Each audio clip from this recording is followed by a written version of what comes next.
இரண்டொரு வேத பகுதியில் வாசித்த பின்னே இன்றைக்கி நாம் தியானிக்க விரும்புகிற கர்த்தர் எனக்கு கொடுத்த வார்த்தையை நாம் தியானிப்போம். அதுக்கினே நேரம் இல்லை, இருந்தாலும் இது அவசியம். 2 தீமோத்தேயு 3ஆம் அதிகாரம் 1ஆம் வசனத்திலிருந்து ஒரு சில வசனங்களை வாசிக்கிறேன். மேலும் கடைசி நாட்களில் கொடிய காலங்கள் வரும் என்று அறிவாயாக. எப்படியெனில் மனுஷர்கள் தற்பிரியராயும் பணப்பிரியராயும் வீம்புக்காரராயும் அகந்தை உள்ளவர்களாயும் தூஷிக்கிறவர்களாயும் தாய் தகப்பன்மாருக்கு கீழ்ப்படியாதவர்களாயும் நன்றி அறியாதவர்களாயும் பரிசுத்தம் இல்லாதவர்களாயும் சுவாப அன்பில்லாதவர்களாயும் இணங்காதவர்களாயும் அவதூறு செய்கிறவர்களாயும் இச்சையடக்கம் இல்லாதவர்களாயும் கொடுமை உள்ளவர்களாயும் நல்லோரை பகைக்கிறவர்களாயும் துரோகிகளாயும் துணிகரம் உள்ளவர்களாயும் இருமாப்புள்ளவர்களாயும் தேவ பிரியராயிராமல் சுகபோக பிரியராயும் தேவ பக்தியின் வேஷத்தை தரித்து அதன் பலனை மறுதளிக்கிறவர்களாய் இருப்பார்கள். இப்படிப்பட்டவர்களை நீ விட்டு விலகு. பாவங்களால் நிறைந்து பற்பல இச்சைகளால் எழுப்புண்ட எப்போதும் கற்றாலும் ஒருபோதும் சத்தியத்தை அறிந்து உணராதவர்களாய் இருக்கிற பெண் பிள்ளைகளுடைய வீடுகளில் இப்படிப்பட்டவர்கள் நுழைந்து அவளை வசப்படுத்தி கொள்கிறார்கள். என்னையும் எம்பரையும் மோசைக்கு எதிர்த்து நின்றது போல இவர்களும் சத்தியத்துக்கு எதிர்த்து நிற்கிறார்கள். இவர்கள் துர்ப்புத்தியுள்ள மனுஷர்கள், விசுவாச விஷயத்தில் பரீட்சைக்கு நில்லாதவர்கள். ஆனால் இவர்கள் அதிகமாய் பலப்படுவதில்லை. அவ்விருவருடைய மதிகேடு எல்லாருக்கும் வெளிப்பட்டது போல இவருடைய மதிகேடும் வெளிப்படும். நீயோ என் போதகத்தையும் நடக்கையும் நோக்கத்தையும் விசுவாசத்தையும் நீடிய சாந்தத்தையும் அன்பையும் பொறுமையும் அந்தியோக்கியா இக்கோனியா லீஸ்திரா எனும் பட்டணங்களில் எனக்கு உண்டான துன்பங்களையும் பாடுகளையும் நன்றாய் அறிந்திருக்கிறாய். எவ்வளவோ துன்பங்களை சகித்தேன். இவைகள் எல்லாவற்றினின்றும் கர்த்தர் என்னை நீங்களாக்கி விட்டார். அன்றியும் கிறிஸ்து இயேசுக்குள் தேவபக்தியாய் நடக்க மனதாக இருக்கிற யாவரும் துன்பப்படுவார்கள். பொல்லாதவர்களும் எத்தர்களுமானவர்கள் மோசம் போக்குறவர்களாகவும் மோசம் போகிறவர்களாகவும் இருந்து மேன்மேலும் கேடு உள்ளவர்களாவார்கள். நீ கற்று நிச்சயித்து கொண்டவைகளில் நிலைத்திரு. அவைகளை இன்னாரிடத்திலிருந்து கற்றா என்று நீ அறிந்திருக்கிறதும் அல்லாமல் கிறிஸ்து இயேசுவை பற்றும் விசுவாசத்தினாலே உன்னை ரட்சிப்புக்கேற்ற ஞானமுள்ளவனாக்கத்தக்க பரிசுத்த வேத எழுத்துக்களை நீ சிறு வயது முதல் கொண்டு அறிந்தவன் என்றும் உனக்கு தெரியும். சரி, நான் இதில் 4ஆம் அதிகாரம் 2ஆம் சமய வாய்க்காவிட்டாலும் ஜாக்கிரதையாய் திருவசனத்தை பிரசங்கம் பண்ணு. எல்லா நீடிய சாந்தத்தோடும் உபதேசத்தோடும் கண்டனம் பண்ணி கடிந்து கொண்டு புத்தி சொல்லு. ஏனென்றால் அவர்கள் ஆரோக்கியமான உபதேசத்தை பொறுக்க மனதில்லாமல் செவித்திணவுளர்களாகி தங்கள் சுய இச்சைகளுக்கு ஏற்ற போதர்களை தங்களுக்கு திரளாய் சேர்த்து கொண்டு சத்தியத்துக்கு செவியை விலக்கி கட்டுக்கதைகளுக்கு சாய்ந்து போகும் காலம் வரும். நீயோ எல்லாவற்றிலும் மன தெளிவுள்ளவனாயிரு. தீங்கு அனுபவி.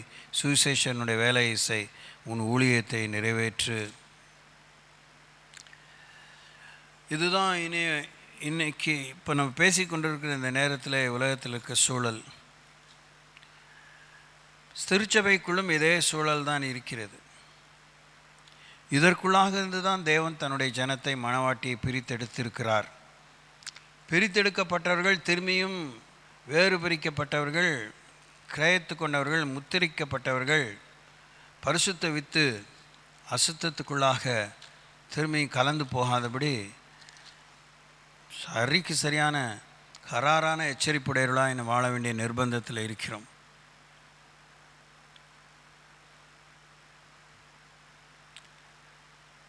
இவைகளெல்லாம் நீங்கள் இன்னுமே கூட ஒரு குறைந்தபட்சம், ரொம்ப குறைந்தபட்சம் 1000 முறை இதெல்லாம் நீங்கள் வாசித்து நீங்களே உச்சரித்து நல்லா உச்சரித்து வாசித்து நிறுத்தி நிதானமாக வாசித்து கொஞ்சம் நினைவுக்கு கவனத்துக்கு இடம் கொடுத்தா கூட இன்னும் ஒரு 1000 முறை வாசிக்க வேண்டிய நிர்பந்தத்தை தான் நீங்கள் உணர்வீங்க. பெண்களான நீங்கள் இதில் ரொம்ப கவனமாக இருக்க விரும்புகிறேன். கர்த்தர் விரும்புகிறார்.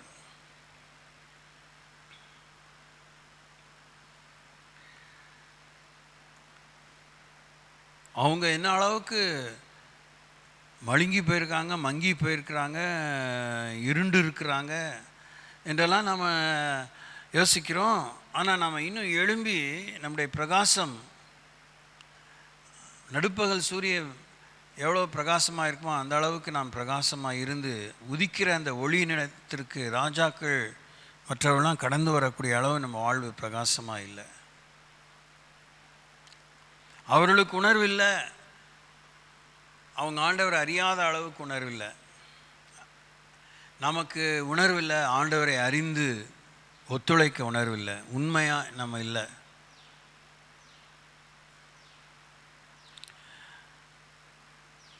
அவங்களுடைய வாழ்க்கை போதும் என்று இருக்கிறாங்க. நமக்கு ஆண்டவர் கொடுத்த கேட்டு பெற்றுக்கொண்ட ஆசீர்வாதங்கள் போதும், இதுக்கு மேலே எங்களுக்கு ஒன்றும் பிரச்சனை இல்லை என்று நாம் தீர்மானிக்கிறோம். அவர்கள் அறியாமையிலே தீர்மானம் எடுக்க முடியாமல் தவிக்கிறார்கள். நாம் அறிந்து கீழ்ப்படிய மனமில்லாமல் தீர்மானிக்காமல் இருக்கிறோம். இந்த வார்த்தையெல்லாம் பயபக்தியோடு நடுக்கத்தோடு பொறுமையாக தான் சொல்கிறேன்.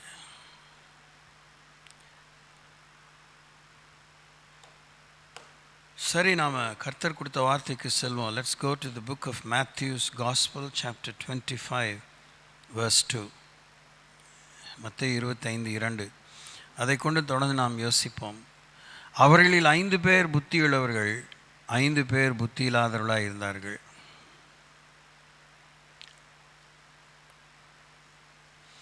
ஐந்து பேர் புத்தியுள்ளவர்கள், 5 பேர் புத்தி இல்லாதவர்களாக இருந்தார்கள்.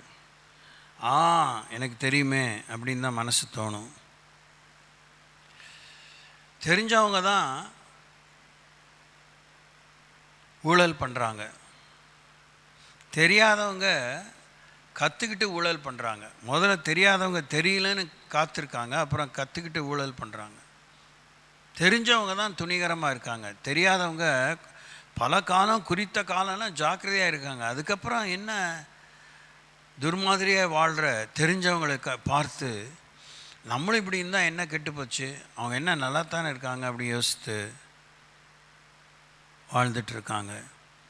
புத்தி கேடு, புத்தி இல்லாத அந்த விஷயம் அறிவில்லாத விஷயம் இல்லை, மழுங்கி போன கத்தி, மழுங்கனான கத்தி. 2 பேருமே கத்தி தான். Both of us are knives. All the 10 virgins. இப்போ அதில் கன்னிகை, ஆண், பெண் அப்படிலாம் பேசல. ஸ்ட்ரெயிட்டாகவே காமன் சென்ஸோடு இந்த உலக வாழ்க்கையை வாழ்ந்து முடிக்கணும், ஆன்மீக வாழ்க்கையை வாழ்ந்து முடிக்கணும். ஆன்மீக வாழ்வு உலக வாழ்வு பிரிவினை இல்லை என்று பல ஆண்டுகளாக அந்த எபிரேய படிப்புக்கு பின்னே நான் அடைந்த இன்னொரு அதிகபட்சமான தெளிவிலே நான் உங்களுக்கு வலியுறுத்தி கொண்டே வருகிறேன். 100 ஆண்டு காலங்களாக, 1000ஆம் ஆண்டு காலங்களாக spiritual life is different, secular life is different. Spiritual and செக்குலர்னு உலகம் இத்தனை ஆண்டு 1000ஆம் ஆண்டு காலங்களாக வாழ்ந்து கொண்டிருக்கிற. ஆனால் பரிசுத்த வேதத்திலே ஆதியாகமம் 1:1 வெளிப்படுத்தின விசேஷம் 22:20 வரைக்கும் ஆண்டவர் அதை அப்படி பிரிக்கலை. தேவனோடு அல்லது தேவன் அல்லாத வாழ்க்கை, அவ்வளோதான். either we live with God or we live against God. தேவன் அற்று வாழ்கிறோன்னு நம்ம அப்படி நான் எந்த விதத்திலும் இடைஞ்சலாக இல்லை, நான் எந்த விதத்திலும் பாதிப்பெல்லாம் ஏற்படுத்தலை, எனக்கு தேவன் வேண்டாம் அப்படின்னு நியூட்ரல் லிவிங்கிறது அது ஒரு பிசாசுடைய பொய், அது பாதாளத்தின் வல்லடி. அதை நான் உங்களுக்கு காலங்காலமாக சொல்கிறேன். அது யாரையுமே கவத்தான் செய்யுது. இன்வேரியபிளி பெண்ணையும் தான் பிடித்து கொள்கிறது, ஆணையும் தான் பிடித்து கொள்கிறது. வாலிபனை பிடித்து கொள்கிறது, கன்னிகை பிடித்து கொள்கிறது. புத்தி இல்லாதவர்களை பிடித்து கொள்கிறது, புத்தி உள்ளவர்களை பிடித்து கொள்கிறது. சில நேரத்தில் நீங்கள் ரோட்டில் நடக்கும்போது, அது க்ரௌடடாக இருந்தாலும் சரி, க்ரௌடடாக இல்லாட்டினாலும் சரி, அங்கங்கே ஏதாவது பைத்தியங்கள் சுற்றுற மாதிரி இருந்ததுன்னா, திடீர்னு அந்த பைத்தியம் எப்பயுமே அங்கே சும்மா தான் இருக்கும், எதையாவது பண்ணிக்கிட்டு. ஆனால் நம்ம கடந்து போகும்போது அது பண்ணுற சேட்டை திடீர்னு இருக்கும். நம்மளை பார்த்தோன்னே அது இவன்னு புளுத்த வார்த்தையை கொட்டுறதும், ஒரு மாதிரி இடைஞ்சல் பண்ணுறதும், சீனை விடுறதுலாம் நீங்கள் பார்த்து, நாட் ஆல்வேஸ், அட்லீஸ்ட் சம்டைம்ஸ் நம்மளை பாதிக்கணும், நமக்கு ஒரு சேத்தை ஏற்படுத்தணும்னு நினச்சா டிராஃபிக்கில் அங்கேருந்து ஒன்று ஓடி வரும், இருக்கிற இடத்துல ஒதுங்கினது நடுவில் உட்காந்துக்கும். நமக்கே யோசனையாக இருக்கும். அவ்வளோ நேரம் அந்த மெரிடியனுங்கிற அந்த மீடியனுங்கிற அந்த இடத்துல அந்த தடை சவரில் உட்காந்துருந்தது, திடீர்னு எழுந்துச்சி வருது. ஏன் எழுந்துச்சி வரணும்? அத்தனை வண்டி போகுது, அப்போல்லாம் எந்திரிக்கல, நம்ம வண்டி வரும்போது வரும். இப்போ அதை சொன்னதை விட்டு சிறையை பிடிச்சிக்கூடாது. விஷயம் என்னன்னா, தேவனுடைய பிள்ளைகள் வெளிச்சமானவர்கள். வெளிச்சம்தான் இருளை மேற்கொள்ள வேண்டும், இருள் வெளிச்சத்தை மேற்கொள்ளக்கூடாது. கூடாது, ரெண்டு விதத்தில் அதுக்கு அர்த்தம் இருக்குது. இருளானது ஒளியை மேற்கொள்ள முடியாது, அதனால் கூடாது. தடை விதிக்கப்பட்டிருக்கிறது, நமக்குள்ளாக அதை மேற்கொள்ளும் சக்தி அதிகாரம் இருக்கிறதுனால அது நம்மை மேற்கொள்ளக்கூடாது. அது பலவீனமானது, நாம் பலமுள்ளவர்கள். பலவீனமானவன் பலவானை மேற்கொண்டால் பலவானுக்கு தான் கேவலம், பலவீனனுக்கு கேவலம் இல்லை. So in both ways it is not right. 5 பேர் புத்தியுள்ளவர்கள், 5 பேர் புத்தி இல்லாதவர்கள். இது மூளை அறிவை வளர்த்துக்கிறதுக்கு ஏதோ பிரசங்கம் பண்ண மேட்டரில் சொல்லிகிட்ருக்கேன்னு உட்காந்து, இதெல்லாம் கழுத்தறுக்கிற விஷயம். எனக்கு சொல்லவே இஷ்டம் இல்லை, ஆனால் சூடு சொரணை வரட்டுன்னு தான் சொல்கிறேன். இதெல்லாம் நான் என் கழுத்தில் உங்கள் கழுத்தில் ஆண்டவர் கத்தி வைக்கிறாரு, பார்த்துக்கோங்க. சபை மூடப்பட்டிருந்தால், கொரோனா காலத்து சபை மூடப்பட்டுச்சு, ரொம்ப உணர்வு நமக்கு இருந்துச்சுன்னு நினைக்கிறீங்க? பழகி போயிட்டோம் இல்லை? எவ்வளோ ஒரு பெரிய ஒரு நயவஞ்சகமான இல்லை, டு பிகின் வித்ங்கிறப்ப ஆரம்பத்தில் அது என்னமோ பெரிய கலக்கத்தை உண்டாக்குற மாதிரி இருந்துச்சு. என்ன நடக்குமோ, எப்படி ஆகிடுமோ, எப்படி இது முடியுமோன்னு. ஆனால் கொஞ்ச நாளைக்குள்ளே பழகிட்டோம், கொரோனாவோடும் பழகிட்டோம். கொரோனாவினால் உண்டான வாழ்க்கை பாணியை, புது பாணியை நாம் கற்றுக்கொண்டு பழகிட்டோம். அதனால்தான் எல்லா குடியிருப்பு பகுதியிலும் பாருங்கள், இந்த காளான் மாதிரி எழுப்பப்பட்டு விட்ட கடைகள், தெருக்கடைகள். People have come to the streets. They came to the streets, they have come to stay in the streets to do business. Tea விற்கிறது, அதை விற்கிறது, இதை விற்கிறது, முதல்ல மாஸ்க் விற்கிறது வீட்டில் தயாரித்து. வெளியில் வர முடியாத தட்டுப்பாடு, கட்டுப்பாடு, அப்புறம் இந்த பண மதிப்பிழப்பீடு, டிமானிட்டைசேஷன், எல்லாத்துலேயும் பழகிட்டோம். சர்வைவல் டெக்னிக்ஸ்ன்னு இங்கிலீஷில் சொல்லாங்க பாருங்கள். பழைக்க கற்றுக்கிட்டோம். செத்தவங்க தான், சாவை தேடி ஓடினவங்க தான். சாவை விரும்பாமல், சாக முடியாமல் போராடிட்டு இருக்கவங்க போராடிட்டே இருக்கிறாங்க.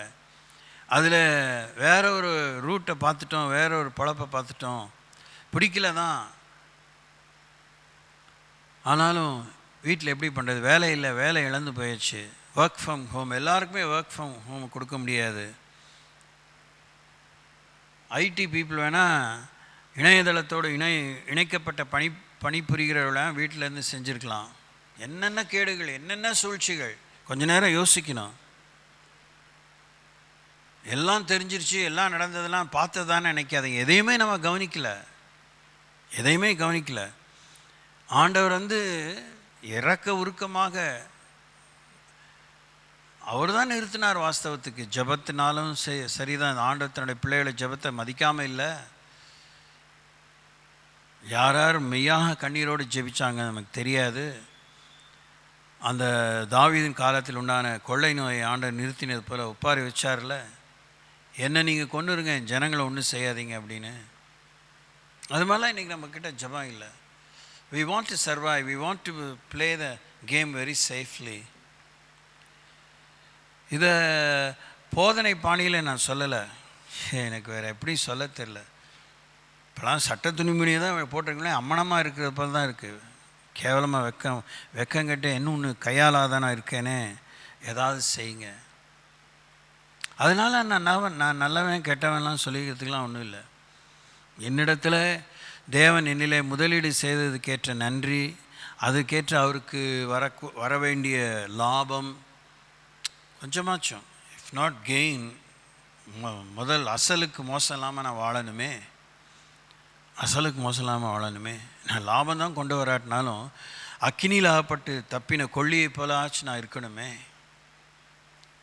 ரஹபோத் பெனியேலின் பெண்களே, வழக்கமாக வந்து பெஞ்சை சூடேற்றுறவங்களே யோசிங்க.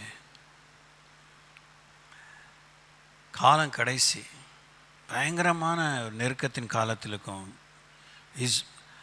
அப்போல்லாம் வசனத்தில் லூக்கால வாசிக்கிறப்பல அவர் வாசற்படியில் வந்து நிற்க, ஹீஸ் அட் த டோர்னு சொல்லிகிட்டே இந்த பிரசங்கெல்லாம் கேட்டதெல்லாம் மலையேறி போச்சு. Is almost in, is just almost in. யாருக்கு தெரியல. யோசித்து பாருங்கள். சில எல்லா விதமான விழாக்கள், அது பர்த்டேயாக இருக்கலாம், அது பிறந்த நாளாக இருக்கலாம், அது வந்து திருமண நினைவு நாளாக இருக்கலாம், திருமண நாளாகவே இருக்கலாம், இது மாதிரி ஒரு வீடு திறப்பு விழா இருக்கலாம், ஒரு கோயில் திறப்பு விழா இருக்கலாம், ஏதாவது ஒரு ரிட்டையர்மெண்ட் ஃபங்க்ஷனாக இருக்கலாம். அந்த விழா மும்முரத்தில் யார் உள்ளே வந்தால் யார் நிற்கிறா, யார் நமக்குலாம் தெரியல. 10ஓடு 11 அத்தோடு இதுன்னு கொஞ்ச நேரம் கழிச்சு, ஐயோ நீங்களா பார்க்கவே இல்லை, வாங்க வாங்க வாங்க. அந்த அளவுக்கு நீங்கள் வந்து அந்த விழா சிறப்பில் மும்முரம் ஆகிட்டீங்க. என்னெல்லாம் அவங்க கண்ணிலே தெரியல அப்படின்னு சொல்கிற வாசகங்கள்லாம் நம்ம கேட்டிருக்கோம் இல்லைங்களா? சில பேர் வந்துட்டு போயிருப்பாங்க. நீங்கள் எங்கே வந்தீங்க அப்படின்னு நம்ம சொல்லுவோம். ஏன் நீங்கள் தான் வீடியோ பிடிச்சிங்களா, திருப்பி ரீவைண்ட் பண்ணி போட்டு பாருங்கள், நான் வந்தேனா இல்லையான்னு தெரியும். பார்த்தா ஐயோ எப்படி நான் கவனிக்காமல் போனேன் இப்படி சொல்கிறோமா? நான் இதெல்லாம் சும்மா எக்ஸாம்பிளாக சொல்லலை, பற்றிக்கிட்டு இருக்குது. இப்போ இது மாதிரிலாம் ஆண்டவர் நீங்கள் எங்கே வந்து போனீங்க, அந்த அதே 25ஆம் அதிகாரத்தில் தான் பின்னாடி சொல்கிறாரு, நீங்கள் எப்போ எங்கள் வீட்டுக்கு வந்தீங்க, நாங்கள் உங்களுக்கு எப்போ நீங்கள் சட்ட துணிமணிலாம் வந்தீங்க, நான் உங்களுக்கு ஒன்று கொடுக்க, எப்போ நீங்கள் பட்னியாக வந்தீங்க, நாங்கள் சாப்பாடு போடல, எப்போ நீங்கள் தாமம் வந்தீங்க, நான் தண்ணி கொடுக்காம போல, உங்களுக்காக தான் எல்லாத்தையும் சமைச்சு வச்சுருந்தேன், உங்களுக்காக தான் நான் ஆயத்தமாக இருந்தேன். ஏசு எப்படி சொன்னார், இந்த சிறியரில் நீங்கள் எவர்களுக்கு எதை செய்யாமல் போனீர்களோ அதுக்கு நீங்கள் எனக்கே செய்யாமல் போனீங்க, நீங்கள் எதை செய்தீர்களோ அதை எனக்கே செய்தீர்கள். இது நமக்கு பிரசங்க வாக்கியம், ஒரு அறிவு குறிப்பு, extra bit of information, knowledgeable information. It has never become handy in our experience because we have lost the edge of discernment. பகுத்தறிவை பற்றி கூர்மை இழந்தவர்களாக மழுங்கினவர்களாக இருக்கிறோம். ஒன்னால் நான் கெட்டேன், என்னால் நீ கெட்டேன்னு இருக்கிறோம். We are so shameless, வெக்கங்கட்டவங்களாக இருக்கிறோம். தோல் மரத்து போனவர்களாக இருக்கும். குஷ்டரோகிகளுக்கு தான் அப்படி இருப்பாங்க, பாவிகளுக்கு தான் உணர்வே இருக்காது. நம்ம பரிசுத்தமான பாவி அப்படின்னா எதாவது சொல்லிக்கலாம், சாயம் பூசிக்கலாம், ஷேம் ஆன் அஸ். அதனால் தேவ பிரசனம் இங்கே இல்லை, தேவ கிரியை இல்லை. It's another kind of formality. எல்லாம் மரண வீட்டை பொதுவாக யோசித்து பாருங்கள், இன்னாரம் இல்லை அப்படியும் யோசிச்சா தான் நமக்கு சூடு சொன்னால். நம்ம வீட்டில் ஒரு மரணம் ஏற்பட்டால் எப்படி இருப்போம்? ஆனந்த துதி ஒலி கேட்கும், ஆடல் பாடல் சத்தம் தோனிக்கும், ஆகாய விண்மீனாய் அவஜனம் பெருகும், ஆண்டவர் வாக்கு பலிக்கும். அப்படி பாடுவோமா? Will we dare? வரவங்களுக்கெல்லாம் அழுகாதவங்களுக்கெல்லாம் அழுக வர மாதிரி நம்ம விடுற சீனும் கூச்சலும் போட்டும் உருட்டு பெறதும் அவங்களே கலங்கி போகிற மாதிரி நடந்துக்குவோம். காரிய கிறுக்கர்கள், கிறுக்கிகள். என்னைக்கு சபைகள்லாம் உருப்பட போகுது? நம்ம சபை எப்போ உருப்பட போகுது? எல்லாம் ஃபார்மாலிட்டியாக போயிடுச்சு. கூட்டங்கள் நடக்குது, 12 மணி நேரம் ஜபம். அது நமக்கு வந்து உபவாசமே இந்த சபையில் இல்லை. எங்கே வரீங்க? எப்போ கழுது தேஞ்சு கட்டருமா போனது போல் பெண்கள் கூட்டம் இருக்குது. என்ன உணர்வு உங்களுக்கு இருக்குது? உங்களுக்குள்ளே இருக்கிற சண்டை, உங்களுக்குள்ளே இருக்கிற பெருமை, உங்களுக்குள்ளே இருக்கிற அந்த வீம்புனால் உங்களால் ஐக்கியப்பட முடியல. எங்கள் உதட்டில் தான் ஜெபம் பண்ணுறீங்க. ஏதாவது இந்த கூரையை தாண்டி ஏதாவது போதா? ஒருமனப்பட முடியுதா? ஒற்றுமையாக இருக்க முடியுதா? எங்கு 2 அல்லது 3 பேர் என் நாமத்தினாலே கூடுகிறீர்களோ மத்தியிலே மெய்யாகவே இருக்கிறேன்னு ஆண்டவர் சொன்னாரே. புத்திங்கிறது என்ன? விவரம், பகுத்தறிவு, புரிதல். என்ன புரிதல் இருக்குது? புத்தியுள்ள கனிகள், புத்தி இல்லாத கனிகள். உங்கள் புத்தியெல்லாம் அந்த யாக்கோபின் நிருபம் 3ஆம் அதிகாரத்தில் வாசிக்கிறப்ப பேய்த்தனத்துக்கு எடுத்ததாக தான் இருக்குது. பேய்த்தனத்துக்கு எடுத்த புத்தி தான் இருக்குது, கலக புத்தி தான் இருக்குது. பிசாசு கழுத்து அறுக்கிற மாதிரி இல்லை, அடுத்தவங்க கழுத்து அறுக்கிற மாதிரி இருக்குது. குறை சொல்கிற மாதிரி தான் உங்களுக்கு தோணுது.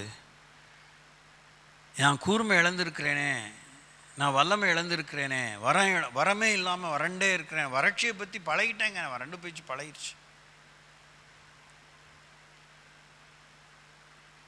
தண்ணி இல்லாத காட்டில் வாழ்கிறவங்க பொடி நடையாக 2 கிலோமீட்டர் 3 கிலோமீட்டர் 5 கிலோமீட்டர்லாம் சர்வசாதாரணமாக நடந்து ஒரு குடம் தண்ணியை ஒரு பெரிய குண்டா நிறைய தூக்கிட்டு வர்றது அவங்களுக்கு பழகி போயிடுச்சு. அதை ரொம்ப கவனமாக உபயோகிக்கிறதுல அவங்க பழகி போயிட்டாங்க. நம்மளை மாதிரி சும்மா பைப்பை திறந்து விட்டுட்டு வர்றது, வீட்டில் தான் போர்வெல் வருதுல, மேலே டேங்க் வேறு ஏற்றிட்டாங்களா, ஹூ கேர்ஸ். புருஷனுக்கு செலவு வைப்போம், அழிச்சாட்டியமான பொம்பளைங்க, அழிச்சாட்டியமான ஆம்பளைங்க. நம்ம பிள்ளைகளுக்கு என்ன கற்றுக் கொடுத்தோம்? there is no frugality.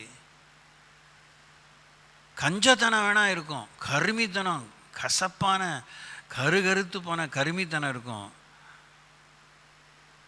ஆனால் வீணடிக்கிறதுலையும் கில்லாடி, புத்தி இல்லாதவங்க. in your own day to day life, அனுதின குடும்ப வாழ்க்கையில் பணம் அது ஒரு பேய் மாதிரி, அதை மாத்திரம்தான் பித்து பிடிச்ச மாதிரி சேர்க்கறதும்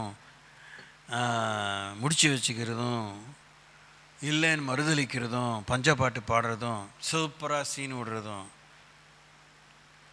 அதை பிரயோஜனமாக இன்வெஸ்ட் பண்ண தெரியுதா? கிடையாது. எங்கேயோ கொண்டு போய் ஏமாத்துறவன்ட்ட கொடுத்து விட்டு போச்சு அதை ஆண்டர் திருப்பி மீட்டு கொடுக்கணும்னு கேளுங்கன்னு தான் ஜபமாக இருக்குது.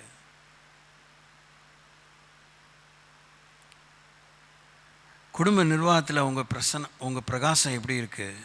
how is your brightness, your luminance in your own family life? கல்யாணம் ஆனாலாம் அது ஒரு பீடை சாபம் நினைக்க. கல்யாணம் ஆனவங்க என்னத்தை கழட்டிட்டீங்க?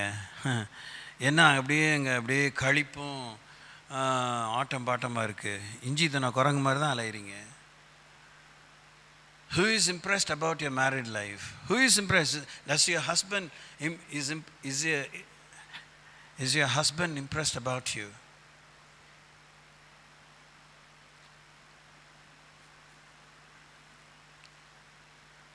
சமுதாயத்தில் அவங்களை உப்பாக வச்சுருக்காரு, ஒளியாக வச்சுருக்கிறார். ஏன் அது இன்னும் தெரியல? இன்னும் போராட்டம்தான். இதுங்களை இந்த 20-40 குறிப்புக்குள்ளே நீங்களும் ஓடி ஒளிஞ்சிக்க விரும்புகிறீங்க. எங்கள் குறிப்பும் அப்படி தான் இருக்குது, எங்கள் நிலைமை அப்படி தான் இருக்குது, எங்கள் பாடுகளையும் அவங்களோடு கூட சேர்ந்து நினச்சிக்கோங்க ஆண்டவரேன்னு மனசில் ஒரு பக்கம் சொல்லிகிட்டு இருப்பீங்களா இருக்கும்.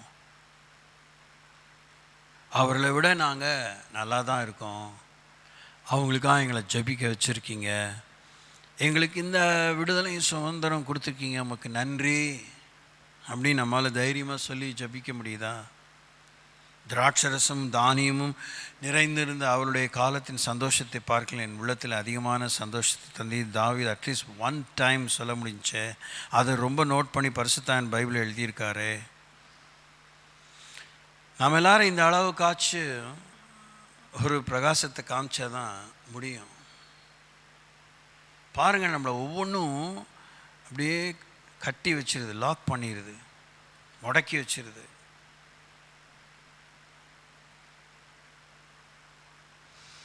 சிம்பிளான ஒரு மிக எளிய விதத்தில் வேதத்தை எழுதிக்காரு. அவங்க விலையை விட்டுட்டு போனாங்க, தொழிலை விட்டுட்டு போனாங்க, படகை விட்டுட்டு போனாங்க. நாம் எதையும் விட்டுட்டு போகாமல்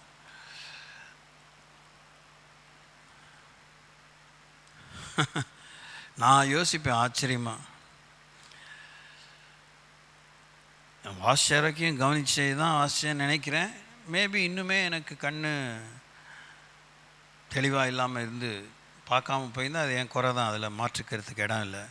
அந்த 2 முறை ஆண்டவர் 7 அப்பத்தையும் சில சிறு மீன்களையும் ஆசீர்வதிச்சு கொடுத்தாரு, 5 அப்பம் 2 மீனை ஆசீர்வதிச்சு கொடுத்தாரு. அப்போ அவன் எங்கேருந்து அவங்களுக்கு கூட வந்துச்சுன்னு தெரியல. போய் இரவலாக தான் வாங்கிட்டு வந்திருப்பாங்களோ இல்லையோ தெரியல. அதாவது கூட கையில் கொண்டு வந்துச்சு, என்னன்னு தெரியல, என்ன வெளிப்பாடாக ஒன்று எல்லாம் சாப்பிட்டு மீதியாக இருந்ததை 12 கூட நிறைய எடுத்தாங்கன்னு வாசிக்கிறோம்.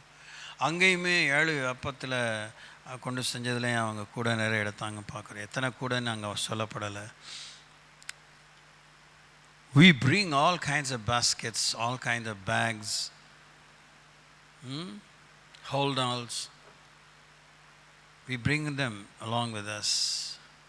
கிடைச்ச வரைக்கும் சுருட்டுவோம், கிடைச்ச வரைக்கும் லாபம்.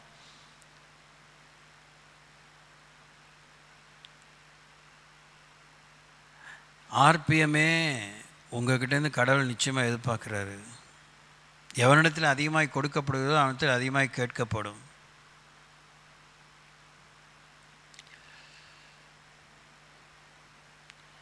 எனக்கு இதுக்கு மேலே என்ன உண்மையை சொல்கிறது எனக்கு தெரியல.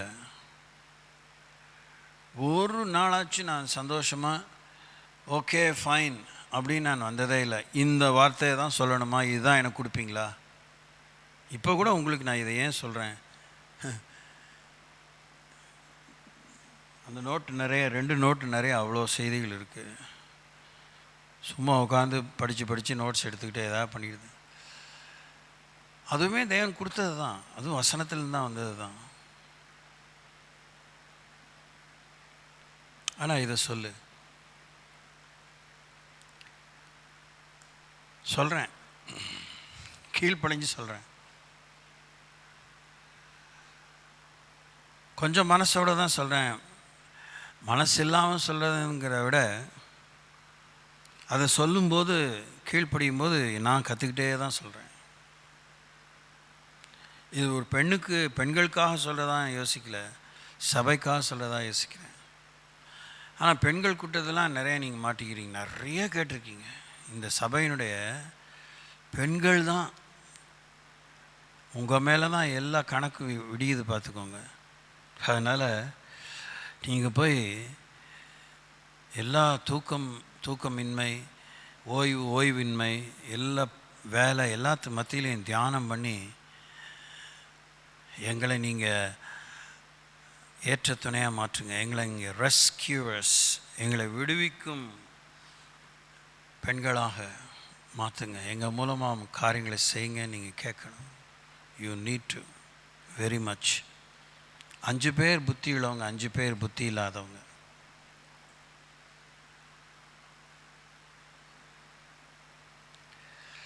இன்னொன்று, பொது அறிவில் தான் நான் வேதத்தை நீங்கள் அதிகமாக புரிஞ்சுக்கணும்னு ஆல்மோஸ்ட் 40 some years உங்களுக்கு அதை தான் சொல்லிகிட்ருக்கேன். விளங்காத ஒரு பாஷையை, அந்நிய பாஷையை பேசி அதில் புரிஞ்சிக்கிறது அது தனி சிறப்பு தான், அது வேறு விஷயம். அதை விட நீங்கள் காமன் சென்ஸ் மூலமாக வேதத்தை புரிஞ்சு நீங்கள் அனுதின வாழ்க்கையை வாழ்கிறதுல நீங்கள் கவனமுள்ளவளாக இருக்கணும். எங்கே பார்த்தாலும் பெண்கள் தான் கவனத்தை ஈர்க்குறீங்க, கவனிக்கப்படணும்னு விரும்புகிறீங்க. உங்களுக்கு மதிப்பு வரலைன்னா நீங்கள் உங்களால் சும்மா இருக்க முடியல. ஒன்றும் ஆர்குமெண்ட்லாம் இல்லை. இவ்வளோ அடிக்கடி இதை நான் சொல்லியிருக்கேன். இவ்வளோ பெண்கள் பாதிக்கப்பட்டுகிட்டே இருக்காங்க. என்ன பொறுப்போடு முட்டி மோதி உபவாசித்து போராடி ஜெபிக்கிறீங்க. ஓங்கிய புயம் பலத்தக்கரம் விரலின் செயல் உங்களுக்குள்ளே இல்லையா? அந்த கர்த்தர் உங்களுக்குள்ளே உயிரோடு இல்லையா? நீங்கள் ஒருத்தியால் என்ன முடியும் நினைக்க? ஒரு யாகேல் தானே அன்றைக்கி இருந்த ஒரு பயங்கரமாக, அன்றைக்கி மாத்திரம் சிசராக வந்த வேகத்துக்கு அவன் என்ன அசிங்கம் பண்ணியிருப்பான், எவ்வளோ அழிவை கொண்டு வந்திருப்பான். ஒரு பெரிய அசீரிய சாம்ராஜ்யமே துண்டகானம் துணியகானம் ஊருக்கு போயிட்டாங்கல்ல. ஒரு பெண்மணி இங்கே அந்த மாதிரி உருப்படியாக இல்லையே. செத்தாலும் சாகிறேன்னு எஸ்தருக்கு ஏன் பேர் சேர்த்துக்கிட்டே இருக்கீங்க? ஷீ இஸ் கான் யார்.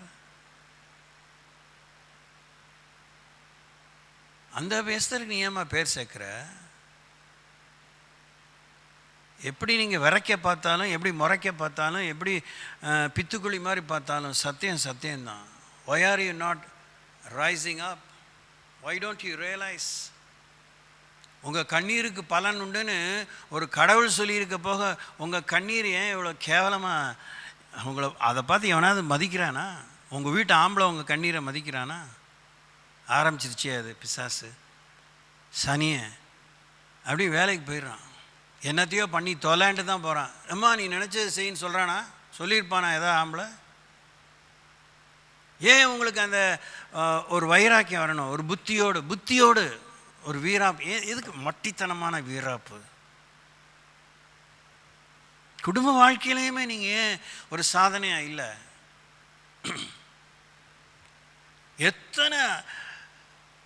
எத்தனை வாரங்கள் ராணி இருக்கும்போதும் சரி, ராணி இல்லாத போதும் சரி, தினமலர்லேருந்து அப்போல்லாம் நான் இந்த டெய்லிஸ் வாங்கும்போது இந்த உலக பிரகாரமான பெண்கள் தான் உங்கள் சமையல், அந்த உங்களை சுற்றி இருக்கிற உங்களோட அனுதின சமையல், இப்படிப்பட்ட விஷயங்களில் சௌகரியம் பண்ணி கொடுத்துட்டே இருக்காங்க. கண்டுபிடிச்சி ரட்சிக்கப்பட்ட பொம்பளைங்க, அபிஷேகம் பண்ணப்பட்ட பொம்பளைங்களா அதிகமாக அந்த மாதிரி மீடியாவில் ரெசிபிஸ் கொடுத்துட்ருக்காங்க. கொடுக்காமல் இல்லை, here a little, there a little, but most of the time all over the world it is the other kind of women who are pressed, hard pressed on all sides.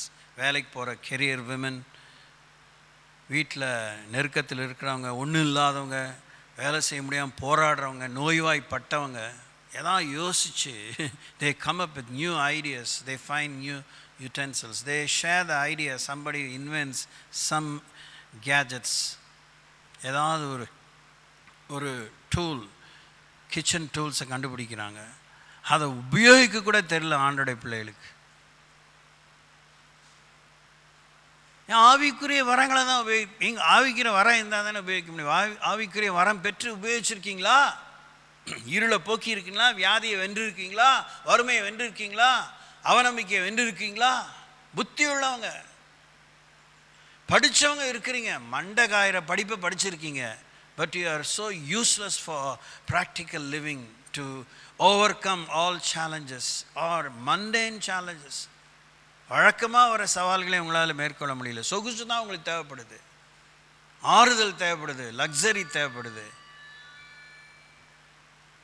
உங்களையும் நீங்கள் பலார் அரைஞ்சிக்கோங்க, பல்லெல்லாம் கொட்டி போட்டோம் பரவாயில்ல, புருஷன் கையை வச்சுட்டான்னு சொல்லாத.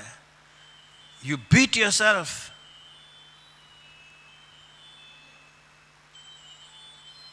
ஓகே, கவனிங்க. அம்மா கொஞ்சம் வெளியே போய் பேசுங்க. நல்லது, சந்தோஷம். புத்தியுள்ள பெண்கள், ரொம்ப படித்தவங்க, ரொம்ப அபிஷேகம் பெற்றவங்க, ரொம்ப ஜெபிக்க தெரிஞ்சவங்க, ரொம்ப சீனியர் ஜூனியர் பீத்திக்கிறீங்களே, and what way are you a challenge? Are you a hope for somebody? Are you a model for somebody?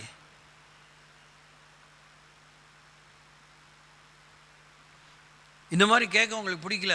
உன்ன மாதிரி உண்டா? கர்த்தர் என்னை நேசிக்கிறார். கர்த்தர் யாராங்க நேசிக்கல? மெய்யாவே அவர் ஜனங்களை சிநேகிக்கிறார். அது யார் போய் இன்னும் திரும்பி சொல்லணும்? நேசம் பாசமே தெரியாத ஒருத்தட்ட போய் சொன்னால் அது அவங்களுக்கு ஆறுதல்.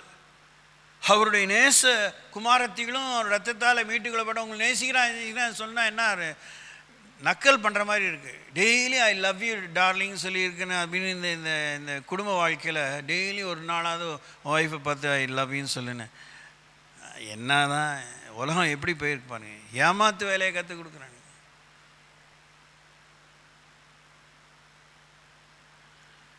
என்ன என்கரேஜ்மெண்ட் வேண்டியிருக்கு? நம்ம வேலையை கரெக்டாக செஞ்சாலே அதுவே நமக்கு என்கரேஜ்மெண்ட் தான். Praise the Lord. ஒழுங்காக வாயில் வச்சு குடிக்கிற மாதிரி ஒரு காஃபி போட்டிங்கன்னா தட்ஸ் மைட்டி என்கரேஜ்மெண்ட். உங்கள் காஃபி உங்களால் குடிக்க முடியுதா? இதுதான் நானும் குடிக்கிறேன், அதுதான் மட்டித்தனமான ஆர்கியூமெண்ட்டு. நீ கழனியை குடிப்ப, நீ மாடு, நான் மாடு இல்லை.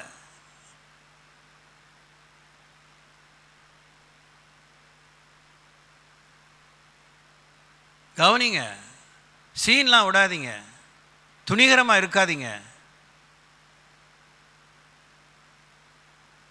உங்கள் சமையல் உங்களுடைய தனிப்பட்ட வாழ்க்கையின் காரியம். கடவுள் கணக்கு கேட்க வந்துட்டு இருக்காரு. இஸ் ஆல்ரெடி ஆன் த வே. பயமாக இருக்குது. இப்போயே உலகம் முழுசும் ஆவிக்குரிய உலகத்தில் இரண்டாம் வருகை குறித்து அப்படியே வாசற்படியில் நிற்கிறான்னு வசனம் சொல்கிறாங்கள, இப்போ ஏற்கனவே நுழைஞ்ச மாதிரி இருக்கேன். அதை குறித்து எஸ்கட்டாலஜிஸ்ட் பெரிய டிபேட்டில் இருக்கிறாங்க. 2550 ஆண்டுகளாக நிறைவேற வேண்டியதெல்லாம் அப்படியே இருக்குது. Just on the dot. அதனால் இந்த வர செப்டம்பருக்குள்ளே கிறிஸ்து வந்துடுவான்னு அவ்வளோ அபிப்பிராயங்கள் மீடியா முழுசு இருக்குது. அவன் தேதியை குறிக்க ஆரம்பிச்சிட்டாங்க. தேதி குறித்து சொல்கிறவங்க இருக்கான். செப்டம்பர் 17, செப்டம்பர் 23க்குள்ளே ஆண்டர் வந்துடுவார்னு. அதெல்லாம் ஒரு பக்கம் இருக்கட்டும். அதெல்லாம் யாருக்கும் நாளிகை தெரியாது, தேதி தெரியலாம். ஓகே, ஒரு வேளை வந்துட்டாருன்னா வச்சு என்ன பண்ணுவீங்க? என்ன பண்ணுவோம்? நமக்கு தெரியுமா தெரியாத நம்ம ஆயத்தமாக இருக்கோமா இல்லையான்னு? நமக்கு தெரியணும். நமக்கே தெரியலன்னா இல்லை அப்படிதான் இருக்கிற மாதிரி எல்லாத்தையும் அப்படியே கூட்டிகிட்டு போயிடுவார். அப்படி யாராவது வீட்டில் எங்கேயாவது போகிறதுக்கு கூட்டிகிட்டு போவீங்களா? சட்டையை மாற்று, சேலையை மாற்று, ட்ரௌசரை மாற்று, பேண்ட்டை மாற்று, தலையை சீவு, அந்த மினிமம் தேவையான ஒரு பையை எடு, சேஞ்ச் ஆஃப் ட்ரெஸ் எடுத்துக்கோ. டாக்டரை பார்க்க தான் போகிறோன்னாலும் பழைய அந்த ப்ரிஸ்கிரிப்ஷன் எடுத்துக்கோ சொல்கிறோமா இல்லையா? Minimum preparation.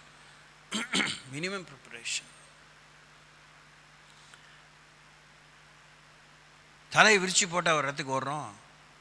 சாவு வீட்டுக்கு போனாலும் தலை விரிச்சு போட்டால் ஓடுறோம். கேட்டோடனே வீட்டில் விம்மி அழுகுறோம். ஆனால் இடம் அது ஒரு கிலோமீட்டர் 10 வீடு தள்ளி அது வரைக்கும் கொஞ்சம் அடக்கிக்கிட்டு அங்கே போனால் தானே வெடித்து அழுகுறோம். கவனிக்கிறீங்களா? புத்தி உள்ளவர்கள், புத்தி இல்லாதவர்கள்.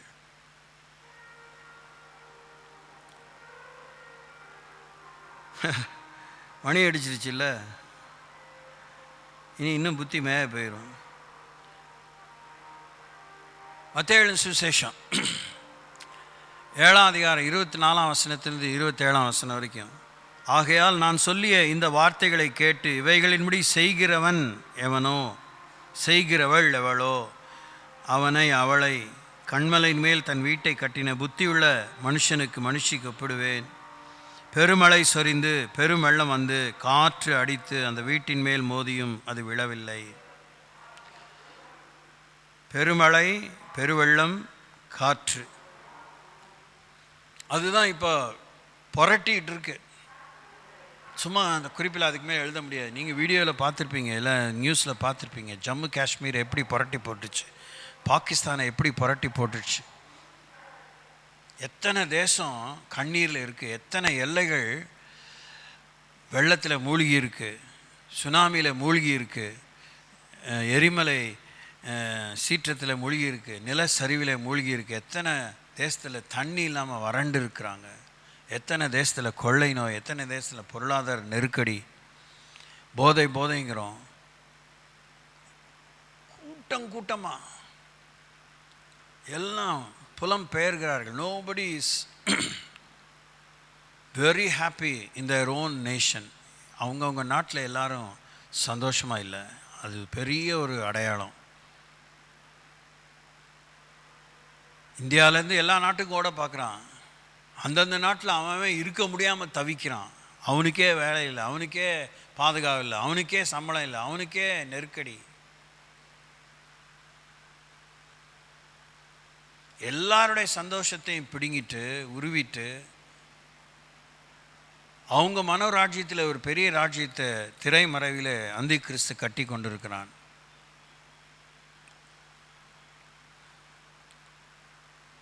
இக்கரைக்கு அக்கறை பச்சைன்னு 1000ஆம் ஆண்டு காலத்துக்கு முன்னாடியே பெரியவங்க சொல்லிட்டாங்க. The other side of the grass is always green. ஆனால் கிறிஸ்துக்குள்ளே தான் நமக்கு நல்ல மேய்ச்சல். ஒருவன் எனக்குள்ளே பிரவேசித்தாலான் உள்ளும் புறம்பும் சென்று மேய்ச்சலை கண்டடைவான். அல்லேலூயா. அந்த ரகசியம், அந்த உண்மை, அந்த நடைமுறை அனுபவம் ஒரு தேவ பிள்ளைக்கு இல்லை. இருக்கிறவங்க நல்லா கொளுத்து தைரியமாக முன்னேறிட்டு இருக்காங்க. பதஷ்டப்படாமல் இருக்கிறத கொண்டு சிறக்க வாழ்ந்து விதைக்க அதிகமாக விதைச்சி பெருக விதைத்து பெருக அறுத்து கொண்டு இருக்காங்க.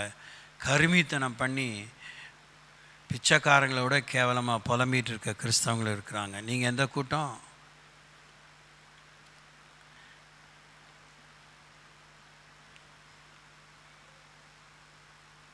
அது விழவில்லை, அந்த வீட்டின் மேல் மோதும். We will be attacked. we will be touched at least if not attacked. தாக்கப்படவில்லை என்றால் நம்ம தொடப்படுவோம். சோதனைகள் நம்மை தொடும். அது விழவில்லை. ஏனென்றால் அது கண்மலையின் மேல் அஸ்திபாரம் போடப்பட்டிருந்தது. வாய்க்கு கைக்கு கர்த்தரின் கண்மலைன்னு சொல்லுவோம். எந்த கண்மலையானவர் எப்படின்னு உடனே நமக்கு என்னமோ ஏதோ ஒரு உச்சியில் கொண்டு போய் இமயமலை மேலே வச்ச மாதிரி நினச்சிட்டு இருக்கோம். எப்படி இருந்தாலும் உச்சியிலே இருக்க முடியாது, இறங்கி வரணும்ல. பக்கத்தில் பார்த்து சொல்லுங்கள், எப்படி இறங்கி வரணும்ல சொல்லுங்கள். மலை ஏறுறது கஷ்டமா மலை இறங்குறது கஷ்டமா சொல்லுங்கள் பாப்போம். நல்லா தெளிவாக சொல்லணும். பாருங்கள், இது மாதிரி உங்களுக்குள்ளே எவ்வளோ கருத்து வேறுபாடு. மலை ஏறுறது கஷ்டமா மலை இறங்குறது கஷ்டம். அப்போ உங்களை வந்து மலை ஏற விட்டு இறங்க விடணும். அப்போ தான் உங்களுக்கு புரியும். இல்லைன்னா இங்கே உட்காந்து இந்த மாதிரி கதை பேசிகிட்டே இருப்பீங்க. இந்த வாயாடித்தனம் வந்து பெண்களுக்கே ஒரு பெரிய நோய். எல்லாருக்கும் இருக்குது, ஆம்பளைங்க இல்லாமல் இல்லை. ஆனால் உங்களுக்கு அதில் எக்ஸ்ட்ராவே இருக்குது. நீங்கள் வாயாடித்தனம் பண்ணி தான் ஒன்றுமே சரியாக உங்கள் வாழ்க்கையில் வாகாக அமையலை. மலை ஏறுறது கஷ்டமா மலை இறங்குறது கஷ்டமா ஏறி பார்த்துட்டு சொல்லுங்கள். சரியா?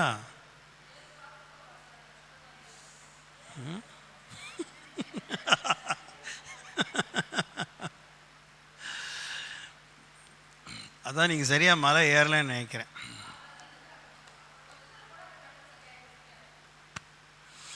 நீங்கள் கொஞ்சம் தூரங்க இது பாதி கிணறு தாண்டுற மாதிரி கபால மோட்சம்தான்.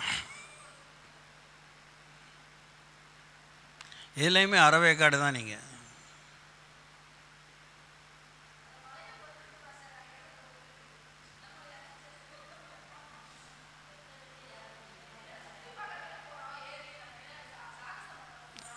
கதை பேசுகிறீங்க, கதையை தான் பேசுகிறீங்க. ஏதாவது உண்மையை பேசுகிறீங்களா? ஏதாவது அனுபவம் பேசுகிறீங்களா? இல்லை.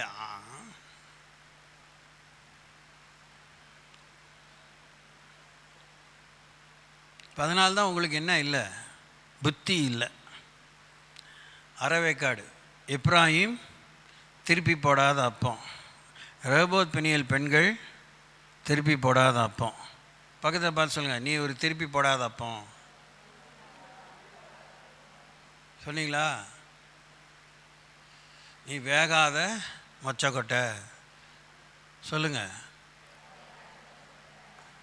அப்போ உங்களுக்கு என்ன வேணும்? அதிகமான சூடும் ப்ரெஷரும் தேவை. ஆமாவா? ஆமாம். ஒன்று நீங்கள் வேகணும், இல்லை பச்சையாக இருக்கணும். அறவேக்காடாக இருக்காதீங்க, நேரத்தை வீணாக்கலை. அது கண்மலையின் மேல் அஸ்திபாரம் போடப்பட்டிருந்தது. இதெல்லாம் ரொம்ப அஸ்திபாரமான வசனம். இப்போ உங்கள் வாழ்க்கையின் அஸ்திபாரம் எங்கே இருக்குது? உங்கள் வாழ்க்கையின் அஸ்திபாரம் யார்? ஒரே கோரஸை சொல்லுவீங்க. சொல்லுங்கள் பார்ப்போம். தானே பார்த்தேன். உங்கள் வாழ்க்கையின் அஸ்திபாரம் யார்? சொல்கிறதுக்கு பயம். இயேசு சொல்லிட்டா, இல்லை எங்கள் வீட்டுக்காரர் சொல்லிட்டா, பணம் சொல்லிட்டா, ஜாதி சொல்லிட்டா, அது சொல்லிட்டா, அழகு சொல்லிட்டா, திறமை சொல்லிட்டா. கன்வீனியண்ட்டாக அப்பப்போ அஸ்திபாரம் மாறுது. ஆமாவா? ஆமாம். ஷிஃப்டி சான்ஸ். அஸ்திபாரத்தை அடிக்கடி மாற்றிக்க முடியுமா? முடியாது. நீங்கள் அடிக்கடி மாறுறவங்க தானே, ஒத்துக்க முடியுமா உங்களால்? ஆமாம். நீங்கள் அஸ்திபாரம் உள்ளவங்க சொல்லிக்கலாமா? காரி துப்பிக்க வேண்டியதான் உங்கள் மேலே. நீங்கள்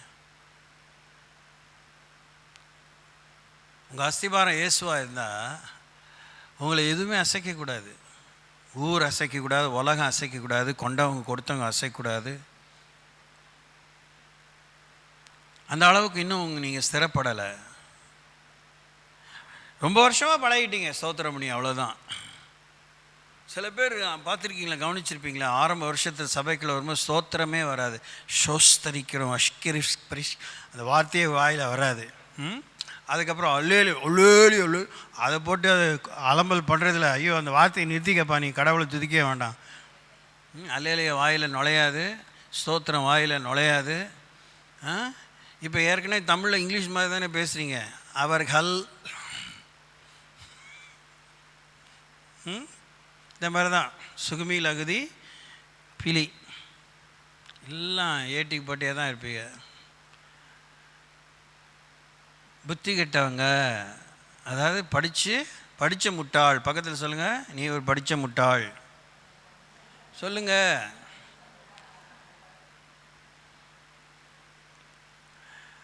படிக்காத முட்டாளும் சபையில் இருக்குது, படித்த முட்டாள் இருக்குது. ஆமாவா? அதில் எவ்வளோ சந்தோஷம் பாருங்க. நாங்களாம் முட்டாள்னு சொல்லிக்கிறேன். ஐயோ, என்னைக்கு புத்தி வரப்போதுமா? கிறிஸ்தவமான புத்தி யாருமே சொல்லித்தராமல் கற்று வச்சுருக்கீங்க. 2ஆம் நம்பர் புத்தி, துர்புத்தி, வீம்பு, குறை புத்தி, குரங்கு புத்தி. ஏன்னா அந்த மாதிரி நெருக்கத்தில் அந்த மாதிரி புத்தி உள்ளவங்களெல்லாம் நீங்கள் புத்திசாலிகளாக, புத்தி தேர்ந்தவர்களாக, புத்தி மாறினவர்களாக அவங்கள ஆண்டவர்களை நடத்த போக இருக்க, இங்கேருந்து பூலாம்பட்டிக்கு போய் 4 நரிக்குறத்திகளை நீங்கள் ஆண்டவர்களை நடத்திக்கிட்டீங்கன்னா நீங்கள் கில்லாடி. ஸ்தோத்திரம்.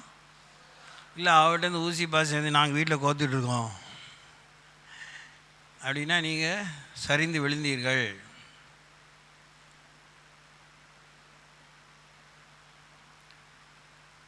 பாஸ்டர் திட்டாக இருந்தால் உங்களுக்கு புத்தி இருக்க வெளியே உங்கள் நிலைமையினுடைய வேதனையை உங்களால் புரிஞ்சிக்க முடியல. நான் சொல்லி இந்த வார்த்தைகளை கேட்டு வெளிமுடி செய்யாது இருக்கிறவன் எவனோ அவன் தன் வீட்டை மணலின் மேல் கட்டின புத்தி இல்லாத மனுஷனுக்கு ஒப்பிடப்படுவான். உங்கள் வீட்டில் எத்தனை பேர் மணல் மேலே கட்டின விஷயங்கள் இருக்குது? என்கிட்ட சொல்ல வேண்டாம், டீட்டெயிலாக இருக்கா இல்லையா? உங்கள் வாழ்க்கையில் மணலின் மேல் கட்டினது இருக்கா இல்லையா?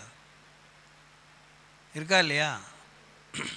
உங்கள் வாழ்க்கையில் மனக்கோட்டைகளை விட இல்லை, உங்கள் வாழ்க்கையில் உண்மையான கல் மேலே கண்மேலை மேலே கட்டின கோட்டைகளை விட உங்கள் மனக்கோட்டைகள் தான் அதிகம். எத்தனை பேர் ஒத்துக்குவீங்க? சொல்லுங்கள். ஆமாம். ஏன் அந்த கோட்டை வச்சுருக்கீங்க? இடிச்சிருங்க. அந்த கோட்டைக்கு அடியில் போய் கல்லை வைக்க பார்க்குறீங்க, கோட்டையே தப்பு, அது இடிங்கம்மா. தோத்திரம். Praise the Lord. இப்போ எல்லாருமே அது மாதிரி ஏதாவது அஸ்திபாரம் கொடுக்க பார்க்குறீங்க. You are trying to support your fallenness with something that is unreal. கடவுள் என்ன சொல்கிறாரு? நீ மணல்மே வீட்டை கட்டினமா, அது வீடே வேணாம் உனக்கு, நான் கண்மலையின் மேல் வீட்டை கட்டி கொடுக்குறேன். நீங்கள் இனிமேல் கட்டி அப்படின்னு பேசாதீங்க. நீ சின்ன குடிசை போட்டாலும் மாட மாளிகை கூட கோபுரத்தை எழுப்பினாலும் கண்மலையின் மேல் இருக்கட்டும். ஸ்தோத்திரம். எங்கேயுமே ஒண்டை இல்லாட்டினாலும் கண்மலையின் மேல் நின்னால் அது விழாது. தண்ணி மோதும், அந்த பக்கம்தான் போகும். Praise Lord. மழை கொட்டும், கண்மலை கரையாது. ஸ்தோத்திரம். இதுக்கெல்லாம் ஸ்தோத்திரம் சொல்லி பழகிட்டீங்க. ஆனால் நீங்கள் எங்கே இருக்கணும்னு விரும்புகிறீங்க? மணலும் வேணுங்க, அதுக்கு ஆத்திர அவசரத்துக்கு உதவும். பக்கத்தில் பார்த்து எத்தனை ஆத்திர அவசரத்துக்காக வேறு காரியங்கள்லாம் வச்சுருக்கேன் கேளுங்க. நீ வந்து சொல்லு, நான் எந்த சொல்கிறேன்னு அப்படி தான் இருக்கேன்.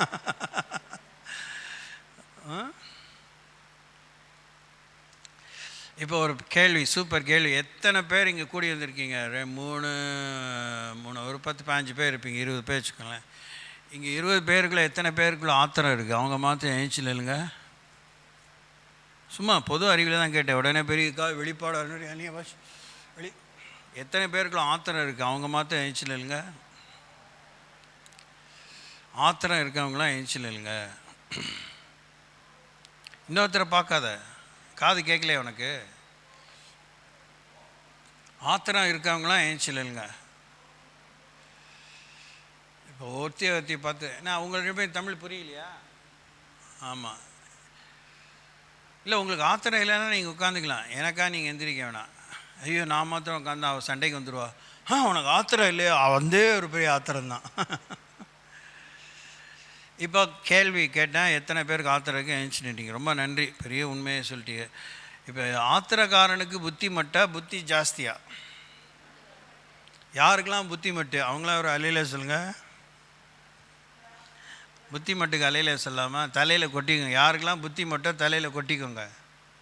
தலையில் கொட்டிக்க ஒன்றும் குழிலாம் விழாது. நீங்கள் கொட்டுற கொட்டுக்கு குழிலாம் விழாது. சோத்திரம். இப்போ உட்காருங்க, கூட்டம் முடியல. ஐயோ,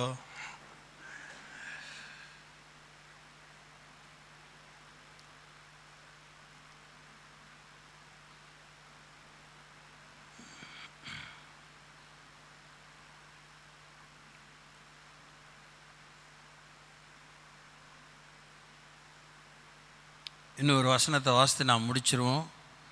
மத்தேயு சுவிசேஷம் 13ஆம் அதிகாரம் 19ஆம் வசனத்திலிருந்து 23ஆம் வசனம் வரைக்கும். மத்தேயு 13:19 23. ஒருவன் ராஜ்யத்தின் வசனத்தை கேட்டும் உணராதிருக்கும்போது பொல்லாங்கன் வந்து அவன் இருதயத்தில் விதைக்கப்பட்டதை பறித்து கொள்கிறான். அவன் வழியருகே விதைக்கப்பட்டவன். கற்பாறை இடங்களில் விதைக்கப்பட்டவன் வசனத்தை கேட்டு உடனே அதை சந்தோஷத்தோடு ஏற்றுக்கொள்கிறவன். ஆகிலும் தனக்குள் வேறு இல்லாதவனாய் கொஞ்ச காலம் மாத்திரம் நிலைத்திருப்பான். வசனத்து நிமித்தம் உபத்திரவமும் துன்பமும் உண்டான உடனே இடறல் அடைவான். முள்ளுகள் உள்ள இடங்களில் விதைக்கப்பட்டவன் வசனத்தை கேட்கிறவனாயிருந்தும் உலக கவலையும் ஐஸ்வர்யத்தின் மயக்கமும் வசனத்தை நெருக்கி போடுகிறதினால் அவனும் பலனற்று போவான். நல்ல நிலத்தில் விதைக்கப்பட்டவனோ வசனத்தை கேட்கிறவனும் உணர்கிறவனுமாயிருந்து 100ஆகவும் 60ஆகவும் 30ஆகவும் பலன் தருவான் என்றார். அல்லேலூயா. ஸ்தோத்திரிப்போம். கண்களை மூடுவோம். மீதி காரியங்களை பின்ன யோசிப்போம். Thank you Lord.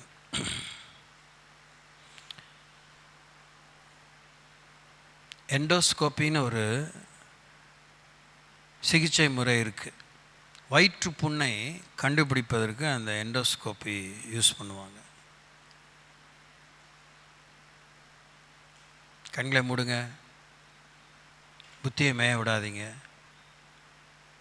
அது இந்த லேசர் மூலமாக ஒரு லென்ஸ் இல்லைன்னா குழாய் மூலமாக ஒரு லென்ஸ் வச்சு சிறுங்குடல் பெருங்குடலை அதை அப்படியே ஆய்ந்து பார்க்கும். குறிப்பாக தொண்டை குழாயிலிருந்தே அதுலேருந்தே அதை பார்த்துட்டு வரும்.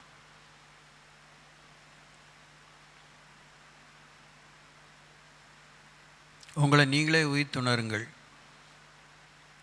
கர்த்தருடைய வார்த்தை, ஆட்டுக்குட்டியானுடைய உபதேசம், மணவாளனுடைய பேச்சு, அது உங்கள் தொண்டைக்குழியிலிருந்து ஆசனவாய் வரைக்கும் பெருங்குடல் போகுது. த ஹோல் ரீஜன் கிட்டத்தட்ட அது 2 to 3 feet.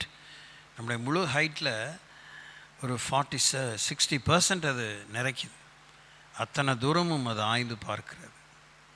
நம்ம அனைவரையுமே, பெண்களோ ஆண்களோ, உங்களை நீங்களே ஆராய்ந்து பாருங்கள். இருதயத்தின் நிறைவினால் வாய் பேசும் என்பது இயேசுனுடைய வார்த்தை. இருதயத்தின் நிறைவினால் தான் கண் பார்க்கும். இருதயத்தின் நிறைவினால் தான் காது கேட்கும். ஒன்று கேட்கும் இல்லை கேட்காமல் இருக்கும். ரெண்டுமே depends on the hearts fill. இயேசுவே, என்னுடைய தனிப்பட்ட வாழ்வு, என்னுடைய குடும்ப வாழ்வு, என் சபை வாழ்வு, சமுதாய வாழ்வு, இம்மை வாழ்வு, மறுமை வாழ்விலே அடிப்படையாக ஒரு பெண் என்கிற நிலையிலும் உம்முடைய மணவாட்டி என்கிற அந்த உன்னத நிலையிலும் என்னை நானே ஆராய்ந்து பார்த்து விடுதலை பெற வேண்டியதிலே நான் விடுதலை பெற்று மற்றவளை விடுவிக்கிறவளாய் உறுதி எடுத்துக்கொண்டு உத்தமியாய் உதவியாய் அமைய என்னை இன்னும் உருமாற்றும், என்னை விடுதலை செய்யும் என்று இறைஞ்சி கேளுங்கள். கேட்டுகிட்டே இருக்கிறதோடு மாத்திரம் இல்லை, விட்டு கொடுத்துட்டே இருங்க. எதெல்லாம் தப்போ அதை அந்த தீங்கான காரியத்தை தூக்கி எறிஞ்சிட்டே இருங்க. பலனை கேளுங்கள். புரிதலை தாங்க. புரிந்த பிற்பாடு எப்படி புரிஞ்சுக்கிட்டீங்களோ அப்படி நடந்துக்கோங்க. அவர் வருகிறார். அவர் உள்ளே விட்டு கதவை அடைச்சாருங்கிறது ரொம்ப கஷ்டமான விஷயம். அதே தான் இந்த மணவாட்டியின் விஷயத்துலையும். மணவாளன் வந்து விட்டான்னு கேட்டதை 10 பேர் தான் கேட்டாங்க. 5 பேர் எண்ணெய்க்காக போயிட்டாங்க. 5 பேர் ஆயத்தமாக இருந்தாங்க, உள்ளே போயிட்டாங்க. கதவும் அடைக்கப்பட்டது என்று வேதம் சொல்லுகிறது.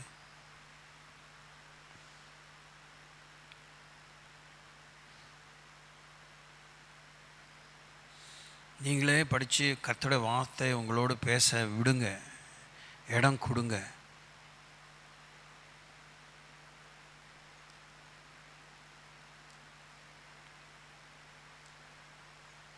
யாராவது ஒரு கருத்தாக எங்களுக்கு உதவுங்கன்னு மன்றாடுங்க. Thank you Lord.